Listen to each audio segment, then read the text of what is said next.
Ядрото представува централна органела во клетката. Тоа во сушност представува една од најважните.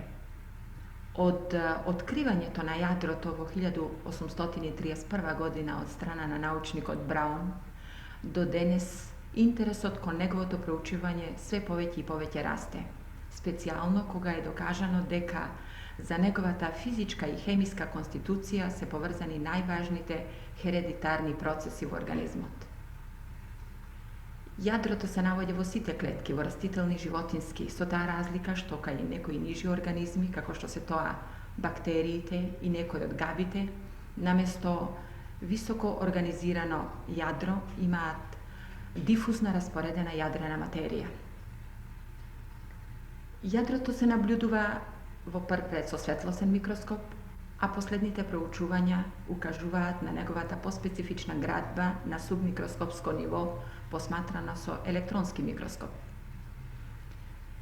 И во еден и во друг случај, ако ги анализираме резултатите од наблюдувањето на јадрото и неговото детално проучување, констатираме дека формата на јадрото зависи од типот на организмот. Така, например, во леукоцитите јадрата се со потковичаста форма, додека кај папратниците, во сперматозоидите на папратниците, имаат спирална форма. Што се однесува пак до димензиите на јадрото, тоа може да се движи и до макроскопски димензии, како што ги навоѓаме јадрата кај некои видови на алги или пак многу ситни јадра, како што е чест случај кај сите клетки. Сепак постои известен сооднос помеѓу димензиите на јадрото и димензиите на клетката. Тој сооднос се изразува со посебна една формула, наречена Хартвигова равенка, каде што волуменот на клетката се има во предвид и волуменот на јадрото, и оттаму се доваѓаме до одредена димензија на јадрото, која што одговара на одредена димензија на клетката.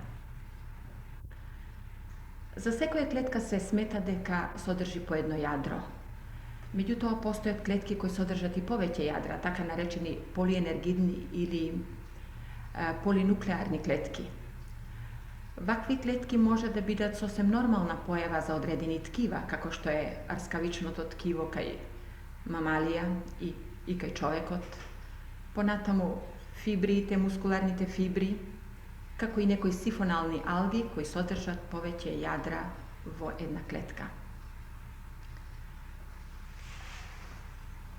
Од досегашните проучувања на јадрото можеме и тоа да го констатираме дека ако го отстраниме јадрото, тоест во отсуство на јадрото од клетката, клетката само ограничено може време да екзистира, меѓутоа до нејзината репродукција скоро и не доваѓа. Таков случај имаме со едноклеточниот организам, позната под името амеба, при што ако се отстрани јадрото, таа е способна да екзистира и подолго време, меѓутоа ја губи способноста за репродукција.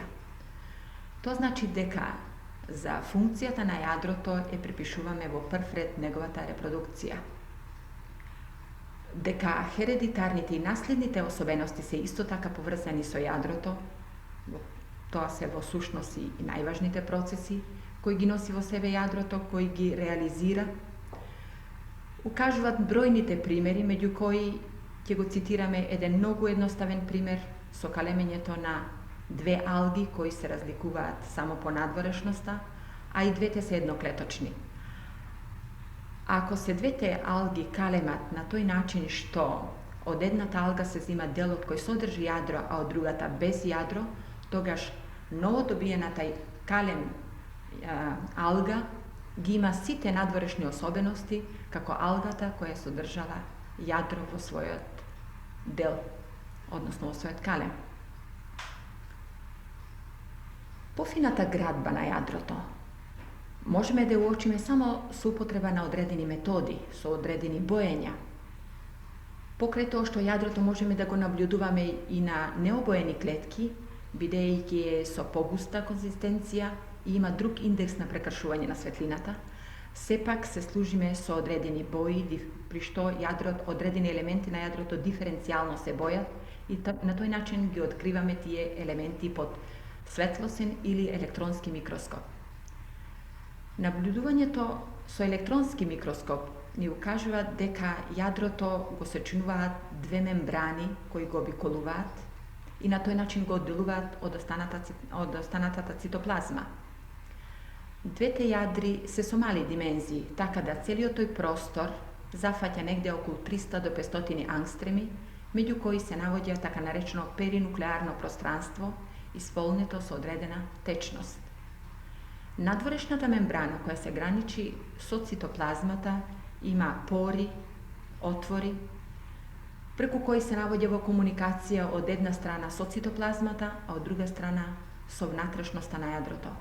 Меѓутоа, функцијата на овие пори не е така едноставна, тие не функционираат како прости решетки, туку за размената на материите, за преминувањето на материите во двата смера од јадрото кон цитоплазмата и обратно, се одвиваат многу сложени метаболитички процеси, така што од јадрото во цитоплазмата минаваат нуклеинските киселини, во прв ред рибонуклеинската киселина, а од цитоплазмата во јадрото преминуваат високомолекуларни соединенија, како што се аминокиселини, јаглени хидрати, бројни соли, поедини јони, јони на калциум, магнезиум, железо и така натаму.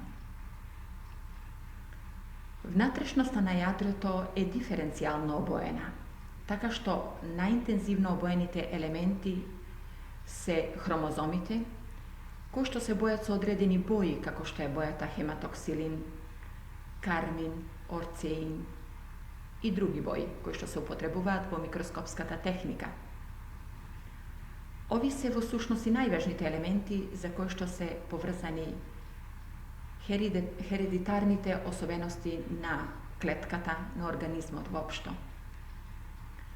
Во состав на овие елементи, кои што се поинако бојат од останатите делови на клетката, влегуваат во прв ред најважната нуклеинска киселина, тоа е дезоксирибонуклеинската киселина, бројни белки, кисели и базични белки, протамини, хистони,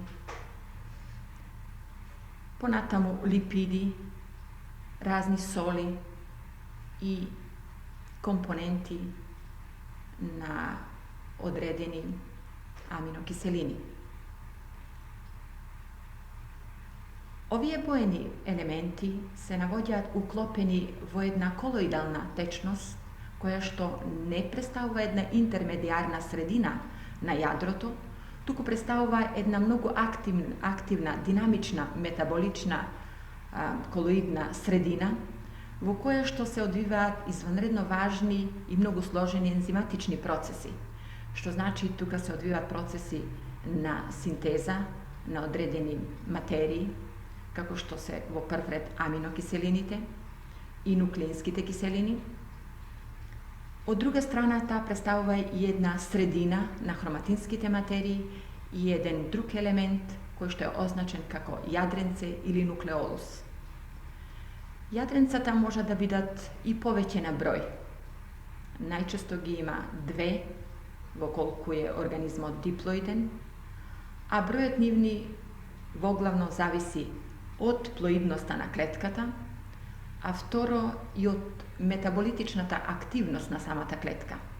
Констатирано е дека кај оние клетки, кај кои што се одвиваат интензивни процеси на синтезирање на белки од аминокиселини, нивниот број релативно е поголем, што значи да јадренцата се уклопени во непосредната активност во синтеза на овие извонредно важни материи за екзистенцијата на клетката и јадрото. Тие се диференцијално бојат, што значи не се обојуваат со истата боја со која што се бојат хроматинските материи, така и лесно се наблюдуваат во препаратот.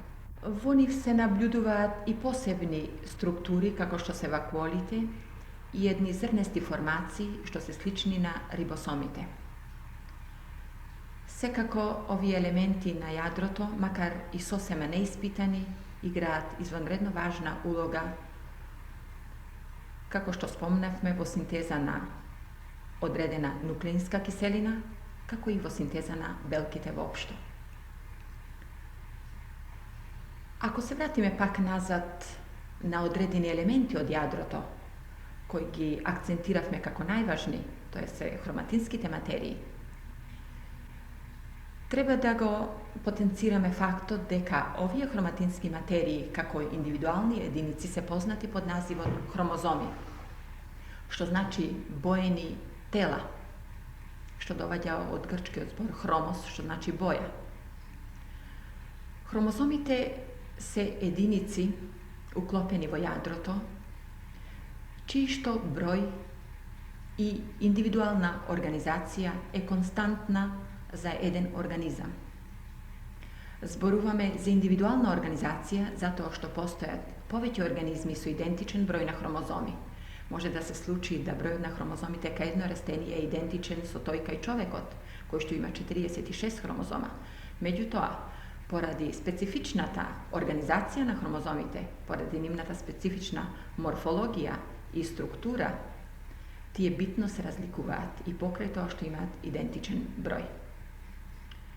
Хромозомите се проучувани како на микроскопско, така и на субмикроскопско ниво.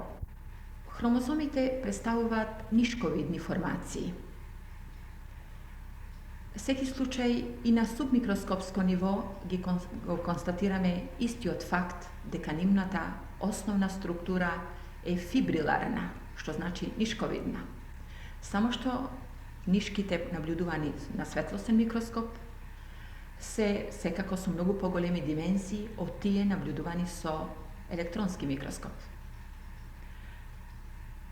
Нишковидни формации кои може да се видат со светлосниот микроскоп, а влегуваат во основниот состав на еден хромозом, се наречени хромонеми. Во состав на хромонемите влегуваат во првред белкови материи, а имаат во себе и липидни и други субстанции. Тие се карактеризираат со своевидна физичко-хемиска особеност да можат да се спирализираат и деспирализираат. На тој начин интензитетот на нивната хроматинизација и обојување е поголема или помала. Максимална спирализација и хроматинизација достигнуваат во одредена фаза од делбениот циклус во клетката.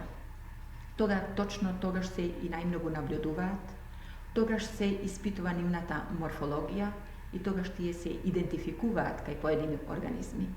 На тој начин се прават и одредени шеми, кариограми или пак самите хромозоми се редат непосредно од наблюдувањето, од нивното фотографирање во одредени кариотипови. По нивната должина, тоест по должината на овие нишковидни формации се навоѓаат едни задебелувања во форма на јазли, за кој што се смета дека се одвива авторепродукцијата на дезоксирибонуклеинската киселина.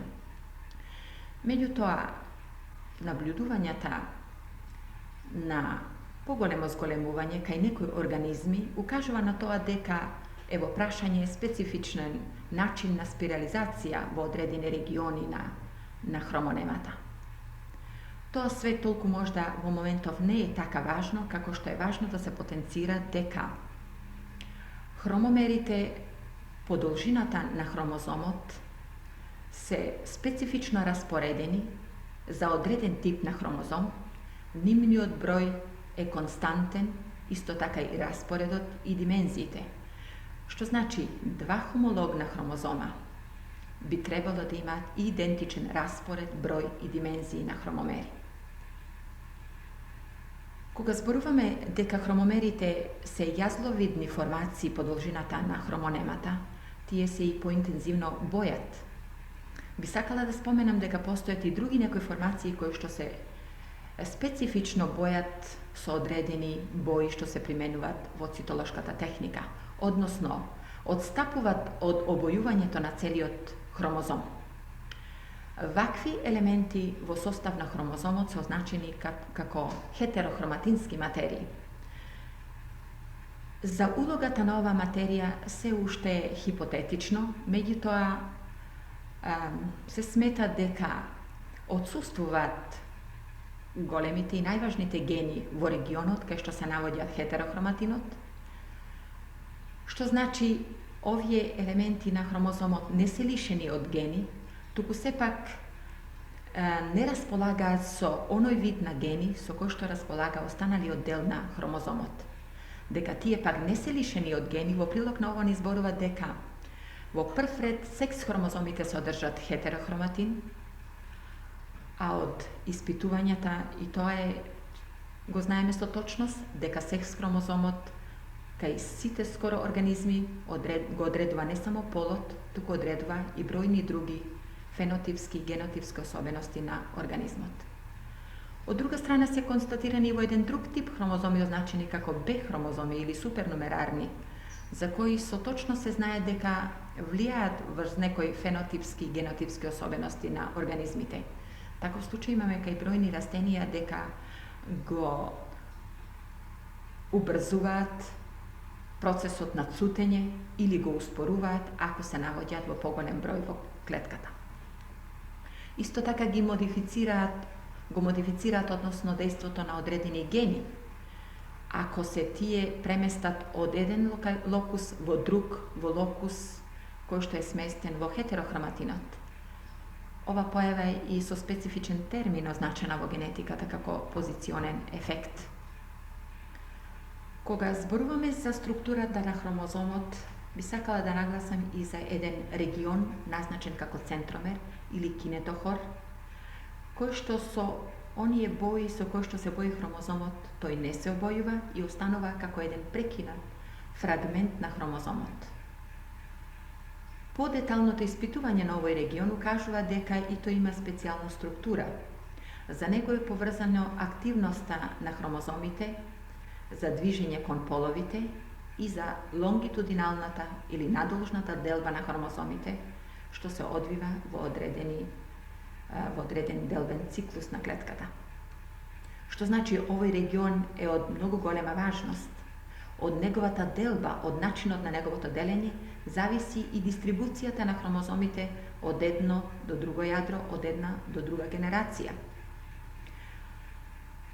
Ако е делбата на центромерот неправилна, може да има извонредно големи реперкусии, што се посматраат и со микроскоп, што значи хромозомите можат да фрагментираат, дел од хромозомот да исчезне, што доведува до големи генетски реперкусии за организмот, односно за клетката во која што ваквиот процес се одвива. Друг еден елемент тоа е секундарната констрикција, која морфолошки е слична на центромерот. Само што функцијата на ова секундарна констрикција битно се разликува и што секундарната констрикција не е особеност на сите хромозоми. Таму кај што ова констрикција се наоѓа, хромозомите имаат еден фрагмент прикачен за таа констрикција и се означени како сателитни хромозоми или нуклеоларни организатори. Американскиот научник Маклинток, Барбара Маклинток, е укажала на еден многу важен процес кој што се одвива во регионот на овие констрикции. Имено регенерацијата и дезинтеграцијата на јадренцата или нуклеолусите во одредени фази на делбениот циклус се одвива токму во овој регион. Ако ги земеме вкупно сите овие морфолошки особености на хромозомите, нивните димензии и сите овие што ги наведов, тие се од необично голема важност во групирањето на хромозомите, во нивната цитолошка анализа, врз база на која го и детерминираме еден организам. Во последно време ваква цитолошка анализа се врши и кај човекот, така да врз база на овие сите елементи, хромозомите кај човекот кој што во соматичните клетки ги има нормално 46 се групирани во 7 групи. Што значи, тие 7 групи ги сочинуваат хромозоми кои што имаат разни димензии и друга морфолошка особеност, преди се базирана врз местото, тоест позицијата на центромерот или примарната констрикција. Врз база на тоа, тие се поделени на така наречени метацентрични, ако е центромерот во средината, субметацентрични, ако е нешто подалеку. Понатаму имаме терминални, ако е сместен центромерот терминално или субтерминално и така натаму. Така, например, во втората група на хромозоми со субмедијален центромер спаѓа секс хромозомот од типот X означен, a во тие акроцентрични со изразито мали димензии спаѓа Y хромозомот, кој што исто така е секс хромозом. Сето ово кажано за хромозомите, како што и преиска споменав, е на ниво на светлосниот микроскоп. Меѓутоа, денеска паралелно со овие испитувања се и испитувањата на субмикроскопско ниво. Со ваквите испитувања целта ни е да вникнеме подлабоко во нивната физичка и хемиска конституција, како и во нивната физиолошка активност во врска со наследните процеси во организмот. Токму затоа ние се служиме и со други методи, во прв ред биохемиски методи, бидејќи на границата на субмикроскопската анализа на хромозомите, ние се навоѓаме во едно друго подрачје од биологијата, тоа е молекуларната биологија. Најпознати методи со кои што се служиме при испитувањето на ваквото подручје на хромозомите, тоа се како што е методата цитофотометриска, која во сушност се состои на различната апсорбција на одредена светлина од страна на молекулите во хромозомите. Од друга страна се служиме и со такви методи кај што по ензиматични пат ги дезинтегрираме отделни субстанци во хромозомот и на тој начин ја констатираме нивната присутност. Понатаму се служиме и со методата на селективна интеграција на радиоактивни молекули кои што се инкорпорираат во фазата на синтеза на дезоксирибонуклеинската киселина. Од применувањето на сите овие методи можеме да констатираме следното. Основно за хромозомите на ово ниво е нивната фибриларна конституција, која кај некои бактерии е со димензии од 20 ангстреми. Ваквите димензии одговараат на една макромолекула од дезоксирибонуклеинската киселина. Тоа, впрочем, е докажано и со гениалната хипотетична конфигурација на гениалните научници Грик и Вотсон, за кои што имаат добиено и Нобелова награда. Тие успеале да изградат специјален модел на дезоксирибонуклеинската киселина, по кој молекулата на оваа необично важна киселина е представуваат во облик на скала, така наречена двострука хеликоида, во која што молекула се вклопени мономерни единици, нуклеотиди, во чиштов состав легуваат бројни деривати на пурински и пиримидински бази. Тие деривати во прв ред се аденинот и гуанинот, цитозинот и тиминот. Моделот на Грик и Вотсон е навистина големо откритие, кој овозможува да се протумачат најесенцијалните процеси кои што се одвиваат во рамките на овие партикули, на овие елементи, а тоа се процесот на репродукцијата на клетката, на јадрото, процесот на менливоста, на кој што се должи шаренилото на целиот жив свет на земјината топка, како и процесот на генетската информација, тоест процесите на синтеза и разградување во клетката. Генетската специфичност на дезоксирибонуклеинската киселина во прв ред е базирана на редоследот на самите бази, кои што се комплементарно распоредени по должината на хеликоидата, што значи на аденинот му одговара тимин, на цитозинот гуанин. Ваквиот распоред може да биде наизменичен, но секој пат константен. Што значи, генетската азбука е сочинуваат само 4 букви, со помошта на кои се разоткриваат најесенцијалните процеси во живата материја. Грик-Вотсоновиот модел ни дава можност да го сватиме дека од аспектот на денешните постигнувања може да одговори на многу важните прашања на живата материја, a to je prašenje na reprodukcijata na organizmite. Bez reprodukcija nemame razmnožuvanje, nemame razvivanje i zašto život bi go snemal od zemljinava topka. Ponatamo proces od namenljivosta, koja što se realizira po patna mutaciji ili hibridizacija. I na treto prašenje, a to je prašenje na genetskata informacija. Bi sakala da se osvrnam na prvo to prašanje, kako strukturata na dezoksiribonuklinskata kiselina i njezini odhemizam se od takov karakter što možat da dada točno odgovor kako se odviva reprodukcijata vo jadroto, odnosno reprodukcijata na dezoksiribonuklinskata kiselina. So kinjenje to na vodorodnite mostovi vo odredena faza od delbini od ciklus se osloboduvat odredenite bazi na nukleotidite, nimnite vrske ostanuvat slobodni i se povtorno povrzuvat so slobodnite bazi koje što se sintezirani kako prekursori vo prethodnata faza. Taja prethodna faza vo sušno se označena kako G1 faza, dodeka faza tavo koja što se direktno vrši sinteza kako S1. Vo toj moment tije se povrzuvat so komplementarnite slobodni bazi i od jedna helikoida, od jedna molekula se formira dve molekuli. Na toj način je izvršena reprodukcijata.